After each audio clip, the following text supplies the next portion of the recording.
السلام علیکم ورحمۃ اللہ تعالی وبرکاتہ۔ آج کے اس ویڈیو کے اندر ہم ایک اسپیشل چیز آپ کے لیے لے کر آئے ہیں۔ ایک تعلیم ہے اسکول کی اور ایک تعلیم ہے مدرسے کی۔ مدرسے کے اندر ایک مسئلہ یہ ہوا، اب ہمارے ساتھ ہوا تو میں سیلف ایکسپیرینس ذاتی تجربے کی بنیاد پہ یہ بات کہہ رہا ہوں۔ مدرسے کے اندر بہت سارے پیرنٹس وغیرہ ایک شکایت لے کر آتے ہیں، اور وہ شکایت یہ ہوتی ہے کہ ہمارے بچے کو آپ نے پیچھے کر دیا ہے، ہمارے بچے کا ابھی تک قرآن شریف ختم نہیں ہوا ہے، ہمارے بچے کو ابھی تک آپ سپارہ پڑھا رہے ہیں، ہمارے بچے کا ابھی ایک پہلے ہی پارہ پڑھ رہا ہے، اس کا 10واں 15واں 20واں پارہ کب آئے گا، کب شروع ہوگا، یا قرآن شریف کب ختم ہوگا۔ بعض ہمارے جو پیرنٹس ہوتے ہیں، بعض جو والدین ہوتے ہیں، وہ شکایت لے کر آتے ہیں ہم ہمارے بچوں کو کیا شادی تک پڑھائیں گے۔ تب یہاں پر آپ کو ایک بات میں کہنا چاہوں گا کہ سوسائٹی کے اندر صرف مدرسے نہیں ہوتے، اسکول بھی ہوتی ہے،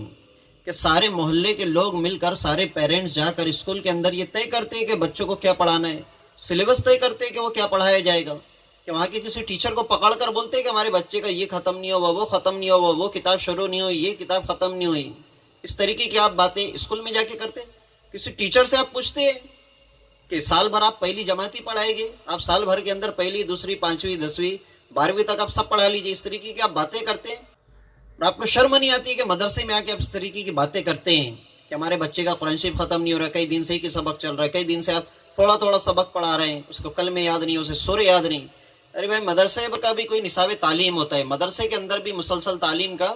ایک نصاب ہوتا ہے۔ اسی طریقے سے مدرسوں کے اندر بھی پڑھائی لکھائی ہوتی ہے، مدرسے کے اندر پڑھایا جاتا ہے۔ ہاں، یہاں پر ایک بات میں ضرور کہنا چاہوں گا کہ ہمارے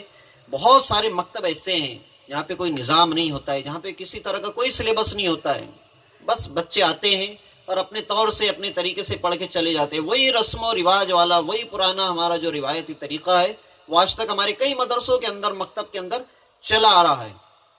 تو اس کے اندر بھی چینجز لانے کی ہماری ضرورت ہے۔ تو خیر، بہت سارے والدین یہ شکایت لے کر آ جاتے ہیں کہ ہمارے بچے وہی سبق کے اوپر اٹکے ہوئے، وہ وہاں سے ہلنے کو تیار نہیں، وہ وہاں سے آگے نہیں بڑھتے ہیں۔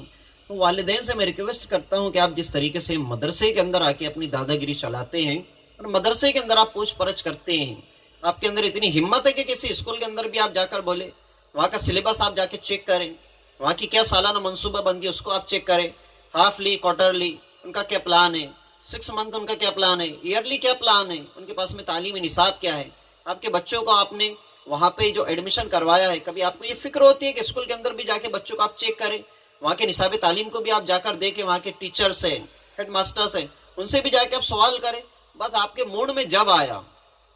جب آپ کے غصے نکالنے کا من کرتا ہے، تو آپ ٹارگٹ بناتے ہیں مسجد کے اندر چلنے والے جو مدارس ہیں ان کو، یا مسجد کے ائمہ کو، ائمہ مساجدین کو آپ ٹارگٹ بناتے ہیں، اور آپ کا سارا غصہ وہی نکالنے کے لیے شروع ہو جاتے ہیں۔ اور ائمہ مساجدین اور مدرسین بھی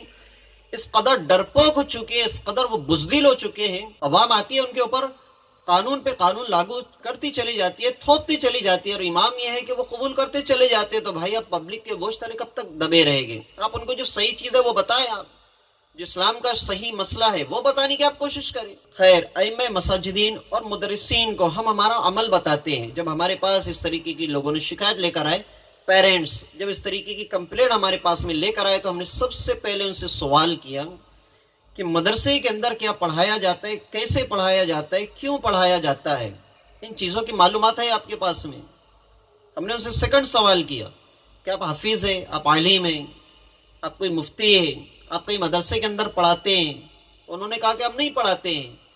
پھر ہم نے ان سے یہ کہا کہ آپ نے ہم کو پڑھانے کے لیے رکھا ہے، تو آپ نے ہم کو کسی طرح کا کوئی تعلیمی نصاب بنا کر دیا ہے کہ آپ کو ایک دن میں اتنا پڑھانا ہے، ایک مہینے میں اتنا پڑھانا ہے، سال بھر میں اتنا پڑھانا ہے؟ تو ان لوگوں نے کہا نہیں۔ تو اس کے بعد پھر ہم نے کہا کہ ہم جو پڑھا رہے وہ غلط ہے، تو وہ خاموش ہو گئے۔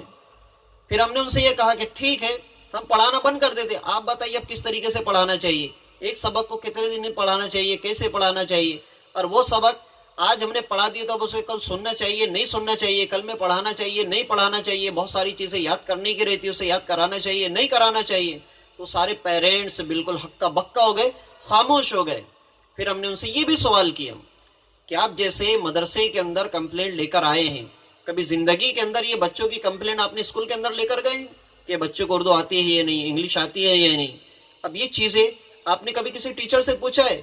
وہاں پہ آپ کے بچے کیا پڑھ رہے ہیں نہیں پڑھ رہے، کبھی آپ نے ان سے جا کے کوشچن کیا ہے؟ وہ پیرنٹس سب کے سب سن ہو گئے، خاموش ہو گئے، سناٹا چھا گیا ان کے اوپر۔